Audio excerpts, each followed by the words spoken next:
Kadang-kadang nih, pertarungan pajak yang paling seru itu bukan soal berapa banyak duit yang harus dibayar, tapi justru soal gimana caranya tagihan itu bisa sampai ke tangan Anda.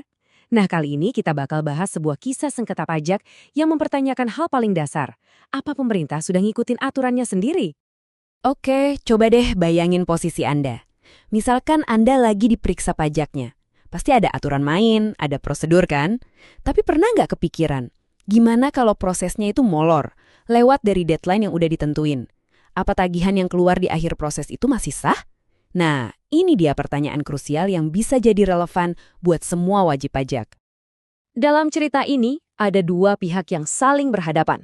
Di satu sisi, ada seorang wajib pajak perorangan. Di sisi lain, ada otoritas pajak kita, Direktorat Jenderal Pajak, atau yang biasa kita sebut Fiskus. Pertarungan mereka ini bakal membawa kita ke inti perdebatan soal hukum dan prosedur. Jadi semuanya itu berawal waktu si wajib pajak ini menerima surat ketetapan pajak kurang bayar atau SKPKB. Ini semacam tagihan resmi dari kantor pajak, spesifiknya buat pajak pertambahan nilai di bulan Agustus 2020. Jumlahnya sih pasti nggak main-main, tapi yang menarik bukan nominal tagihannya yang jadi masalah utama. Nah, ini dia kuncinya. Gugatan yang dilayangkan ke pengadilan pajak itu sama sekali nggak ngebahas hitung-hitungan pajaknya. Benar-benar nggak disentuh. Sebaliknya, gugatan ini 100% fokus ke prosesnya. Argumen utamanya adalah cara Fiskus melakukan pemeriksaan itu udah melanggar prosedur, jadi seluruh hasilnya pun jadi cacat hukum. Oke, sekarang ayo kita bedah argumen dari sisi wajib pajak. Apa sih yang bikin mereka yakin itu kalau proses pemeriksaannya cacat secara hukum? Semuanya ini bermuara pada satu hal yang sangat-sangat penting, waktu. Coba perhatiin baik-baik timeline ini, karena disinilah letak masalahnya. Pemeriksaan dimulai 30 Agustus 2023. Aturan mainnya jelas, prosesnya harus selesai dalam 6 bulan. Oke, bisa diperpanjang, tapi maksimal jadi 8 bulan. Artinya, tanggal keramatnya itu 29 Mei 2024. Tapi, lihat apa yang terjadi. Hasil pemeriksaan baru dikasih tahu hampir setahun kemudian, dan tagihan resminya baru keluar Juni 2025. Jauh banget kan? Kalau kita hitung nih, dari batas akhir yang seharusnya sampai tagihan itu terbit, totalnya ada keterlambatan selama 371 hari. Itu lebih dari setahun loh. Keterlambatan yang masif inilah yang jadi pondasi argumen wajib pajak kalau seluruh proses ini udah kehilangan landasan hukumnya. Si wajib pajak ini bersandar pada sebuah prinsip dasar di negara hukum, namanya asas legalitas. Gampangnya gini, pemerintah, termasuk kantor pajak, itu harus bertindak sesuai hukum dan wajib ngikutin prosedur yang udah mereka buat sendiri. Kalau aturannya dilanggar, ya tindakan mereka bisa dianggap nggak sah. Simpel kan?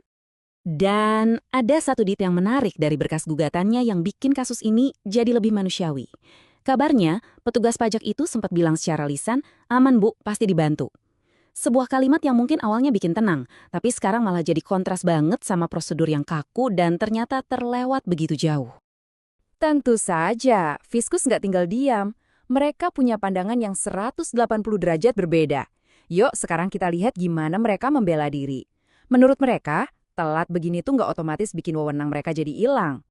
Nah, ini dia argumen utama dari Fiskus. Mereka bilang, batas waktu 8 bulan yang ada di Peraturan Menteri Keuangan atau PMK itu bukanlah batas waktu hukum yang sifatnya harga mati. Anggap aja itu kayak standar kinerja internal, semacam KPI buat para pemeriksa pajak biar kerjanya efisien dan berkualitas.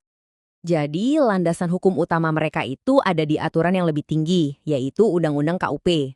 Menurut undang-undang ini, yang posisinya jelas di atas peraturan menteri, DJP itu punya waktu 5 tahun buat menerbitkan surat tagihan. Nah, karena tagihan ini terbit jauh sebelum batas 5 tahun itu habis, Fiskus merasa tindakan mereka ya sepenuhnya sah saja. Jadi, di sini kita punya dua interpretasi hukum yang saling tabrakan. Wajib pajak pegangannya aturan prosedur yang detil, sementara Fiskus pegangannya wewenang utama yang lebih luas. Nah, mari kita bedah lebih dalam benturan argumen hukum ini. Kalau mau disederhanain, perbedaannya tuh kayak gini. Buat wajib pajak, integritas proses dan ketaatan sama prosedur itu segalanya. Satu prosedur dilanggar, ya hasilnya cacat semua. Tapi buat Fiskus, yang paling penting itu adalah wewenang akhir untuk memungut pajak yang udah dijamin sama undang-undang. Selama wewenang itu masih ada, prosedur teknis itu cuma pendukung. Tabel ini ngerangkum duel argumen mereka dengan jelas. Di sisi wajib pajak, senjatanya adalah PMK, Peraturan Menteri Keuangan, yang bilang batas waktu 8 bulan itu mutlak. Dilanggar, SKPKB-nya nggak sah. Sebaliknya, Fiskus pakai UU KUP yang kasih mereka jendela waktu 5 tahun dan mereka menganggap batas waktu di PMK itu cuma panduan internal, bukan pembatas wewenang. Eits, nggak cuma itu. Fiskus masih punya kartu truf lain, lagi-lagi dari UU KP.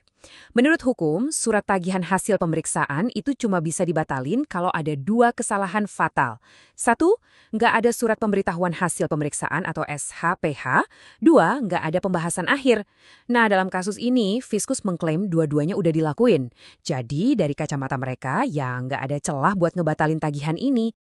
Dengan argumen hukum yang sama-sama kuat dari kedua belah pihak, bola panas ini sekarang ada di tangan Majelis Hakim Pengadilan Pajak. Putusan mereka nanti dalam sengketa SKPK BPPN ini bukan cuma nentuin nasib satu wajib pajak, tapi bisa jadi presiden penting buat kita semua. Jadi, kasus ini tuh taruhannya gede banget, jauh melampaui satu tagihan pajak. Ini soal kepastian hukum buat kita semua sebagai wajib pajak. Seberapa kita bisa pegang aturan yang tertulis, ini juga soal batasan wewenang aparat negara, dan yang nggak kalah penting, ini soal kepercayaan publik ke lembaga yang jadi tulang punggung negara kita. Pada akhirnya, sengketa ini bermuara pada satu pertanyaan fundamental. Mana yang harus didahulukan?